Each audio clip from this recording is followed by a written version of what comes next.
everyone, I'm Rhonda. Welcome to my kitchen. I haven't made a video in quite a while, but I want to get back at showing you some of the foods that I feed my family. And I've been really thinking about doing a series of videos on cooking with your canned processed foods, the homegrown, the home canned goods that you can at home. I know there's a lot of people just starting to can, just learning how, and people are starting to raise gardens. People are raising their own animals for meat. And so I wanted to make some videos that shows how to use the foods that we can. So that way we're not just like looking at them on the shelf wondering what in the world can we do with them. I want to make some videos that will teach you how you can make simple ingredients such as this. This is chicken. This is chicken that I raw packed and processed, and I can leave a video up here in the cards, and it will show a video of me showing you how to process your own meat raw packed like this. Very simple way of preserving your meat. The main reason that I preserve chicken or beef or whatever by processing it through a pressure canner is because of convenience. This recipe that I'm going to show you today is very quick and easy. It only takes maybe 30 minutes from start to finish. It's just really easy. Prep time's really quick, and I'm going to show you how to do it using homegrown natural products. So the recipe that I chose to start with this series is a chicken noodle casserole. It's very simple. We're going to be using homemade egg noodles for this recipe, which I also have a video for, and I can leave that up here. I also am going to be using homemade cream of chicken mixture that has been freeze dried, and this is made with our own raw milk and my own chicken stock. It's very easy to make, and if you're interested, I can make a video of how I make this. It lasts a long time. I made this in September of last year, so this is how much I've got left, and it's very good. It's very healthy because it's got my own bone broth in it, not just stock. I used bone broth. So if you're interested in that kind of video, let me know in the comments below. And then we're also going to be using bread crumbs. This breadcrumb is actually from one of the loaves of bread that I made the other day, just letting it dry out a little bit. But you can use regular store-bought breadcrumbs as well. It's completely up to you. Another reason I wanted to make a video like this is because people are seeing inflation go and their food costs are skyrocketing. Not to mention chicken, but chicken eggs has gone way up. The price of the eggs per dozen has gone up like 50% in the last year from what they were a year ago. And the reason behind that is there is a bird flu going around, and so millions of birds have been put down. But there's also this new law going into effect that's going to affect the chicken farmers, where it's mandatory that all chickens will become cage free. I think it's by 2024. And so right now, the chicken barns that we see that are close to us, they're all under construction. And the cost of that construction to take out all those cages and to add fans and ventilation and everything to make the changes necessary to make them cage free is very expensive. So if you think that the egg price is going to drop soon, you probably will see egg prices stay up for a while. So if you've been contemplating raising a few chicks this coming spring, I would encourage you to, if you can, where you're located. You have to check if you are in city limits or something. You have to check to make sure that it's legal where you're at. But I just think it's a great thing to raise your own chickens, to have your own eggs, to know what you're feeding them.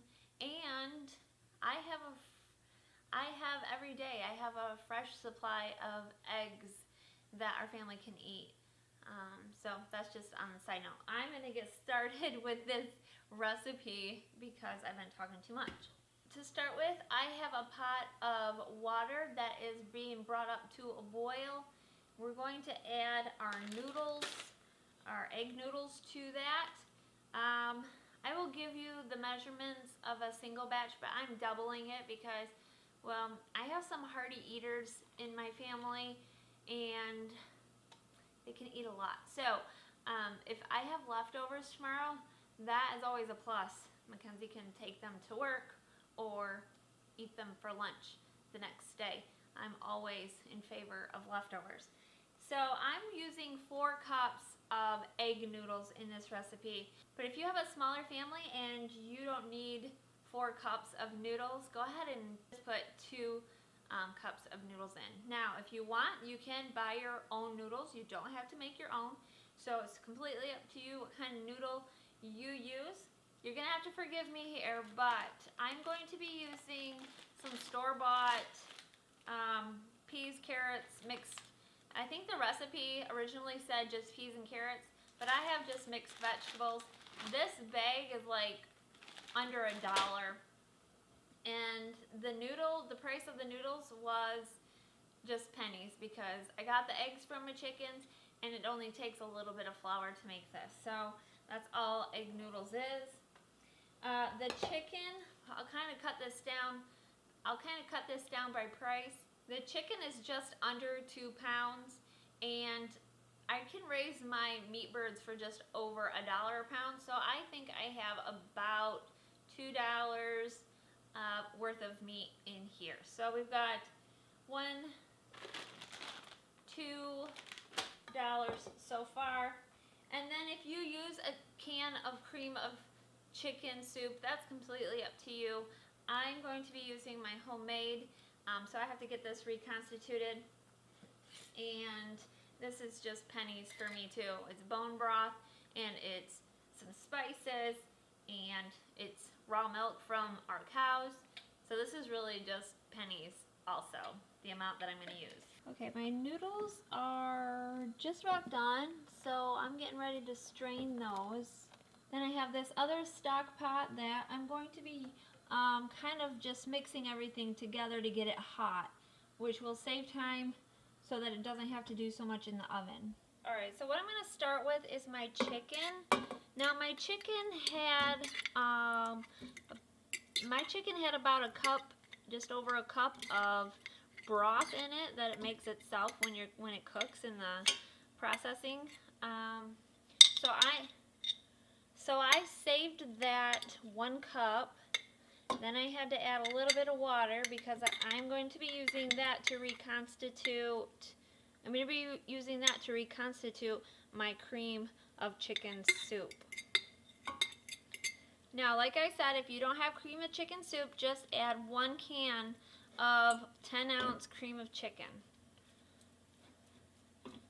Now for me, I forgot, I'm doubling this. So this is 4 cups of chicken. You can use chicken breast, you can use chicken thighs, anything that's pre-cooked and deboned. Alright, to this I'm going to add the water slash chicken stock that was in that jar. And I had to add some water to that because I didn't have enough.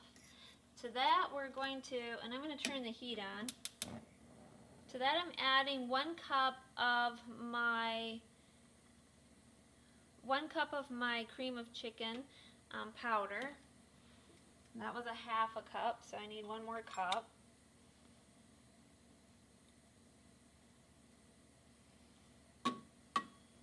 Stir this up a minute. So a single batch would only be 1 cream of chicken. A double batch would be 2 cans of cream of chicken. And then you can add water or milk. I have milk, so we're going to do per batch. I need to double this, but per batch it's 3/4 cup of milk or water. So one more. Also adding some sour cream, so about half a cup for me of sour cream. Then I'm also going to add to this mixture the vegetables. And the recipe calls for 1 cup, but I'm just going to use the whole bag. It's a 12-ounce bag. Now, if you freeze your own carrots and peas, I do not, but if you do, that's when you can use your own. You could use canned carrots and canned peas. It's totally up to you. It's whatever your taste buds like. That would be another way to use your green beans and your carrots that you've canned. I kind of like the frozen in here, but it's completely up to you. Now I am going to add some seasonings. This recipe I got several years ago, but I've tweaked it to what we like. So I'm going to add just a little bit of onion powder,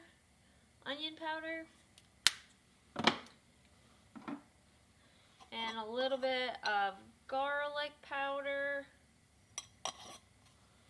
a little bit of salt, just to taste, and then a little bit of black ground pepper.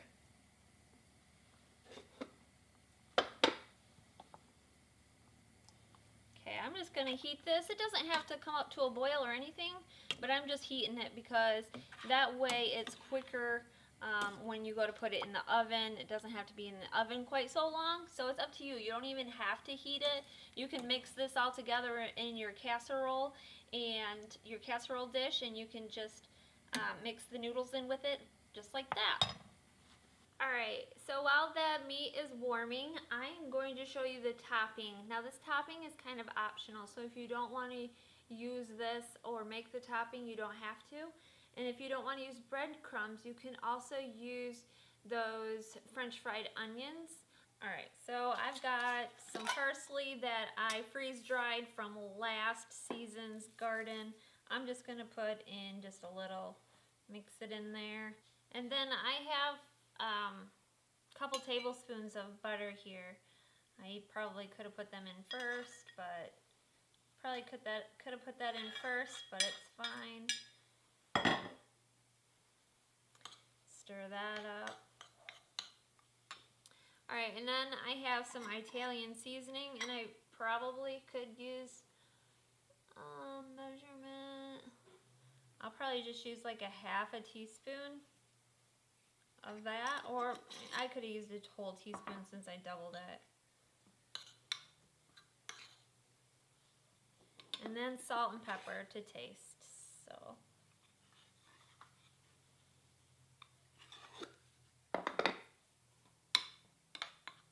these are the noodles that have been pre-cooked, and I think the meat is warm enough where I can just pour the meat over this. So I'm going to go grab the meat a minute. Okay, so here's the meat sauce.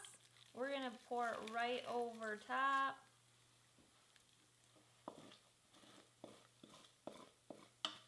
Just like this. Mixing it all together. Oh, this smells so good.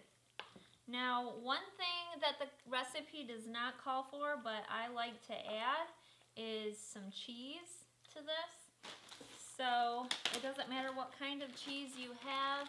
I'm going to use a mixture because I have some that I need to get used up. This is farmer's cheese. So I'm going to use a little bit of this. And then I have a little bit of this. This has seasonings in it. So that's just like a mixed cheese. So I'm going to mix this all up. And that will help absorb some of that moisture as well. But that's what it looks like, you guys. That's as easy as it is. And it could have been easier if you didn't want to heat everything up.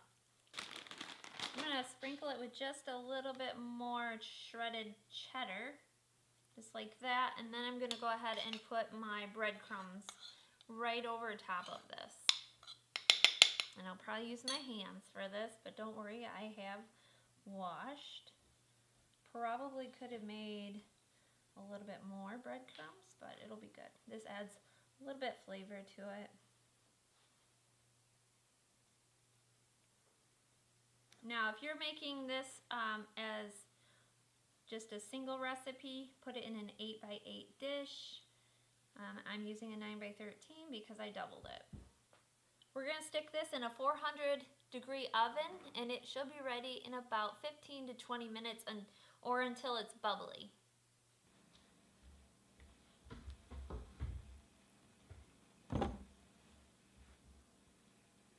So here it is, all bubbly, and you can see around the edges it's all good, and the top is crispy and kind of golden. So we're gonna, let me scooch,